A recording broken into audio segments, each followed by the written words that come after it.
ಶ್ರೀ ಗುರುಭ್ಯೋ ನಮಃ. ನೋಡಿ, ಈ ವರ್ಷದ ಕೊನೆಯ ಭಾಗದಲ್ಲಿ ಅಂದರೆ ಮಂಗಳವಾರ 30ನೇ ತಾರೀಕು ವೈಕುಂಠ ಏಕಾದಶಿ ಅತ್ಯಂತ ಪವಿತ್ರವಾಗಿರ್ತಕ್ಕಂಥ ಒಂದು ದಿನ.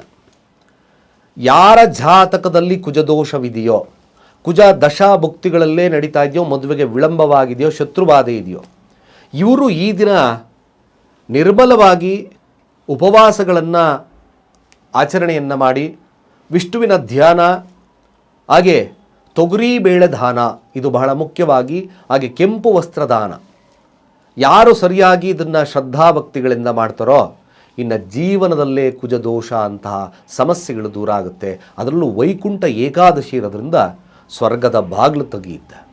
ಭೂಮಿಯನ್ನು ಸ್ವರ್ಗ ಮಾಡ್ತಕ್ಕಂಥದ್ದು ಈ ದಿನದ ತತ್ವವಾದ್ದರಿಂದ ನಿರ್ಮಲವಾಗಿ ಉಪವಾಸವನ್ನು ಮಾಡಿ, ಹಾಗೆ ಅನೇಕ ದೇಹದ ಸಮಸ್ಯೆ, ಹಾಗೆ ಜಾತಕದ ಸಮಸ್ಯೆಗಳಿಗೆ ದೂರವಾಗ್ತಕ್ಕಂಥ, ಕಷ್ಟ ನಷ್ಟಗಳು ದೂರವಾಗ್ತಕ್ಕಂಥದ್ದು ವಿಷ್ಣುವಿನ ಸಹಸ್ರನಾಮ ಅಥವಾ ಓಂ ನಮೋ ಭಗವತೆ ವಾಸುದೇವಾಯ ನಿರ್ಮಲವಾಗಿ ಉಪವಾಸಗಳನ್ನು ಮಾಡಿ.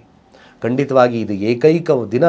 ನಿಮ್ಮ 12 ಏಕಾದಶಿಗಳಿಗೆ ಈ ಒಂದು ಏಕಾದಶಿ ಎಲ್ಲ ಏಕಾದಶಿಯ ಒಂದು ಪರಿಪೂರ್ಣ ಫಲಗಳನ್ನು ಕೊಡುತ್ತೆ, ಶುಭವಾಗುತ್ತೆ ಅಂತ ಹೇಳ್ತಾ ಸರ್ವೇ ಜನ ಸುಖಿನೋ ಭವಂತು.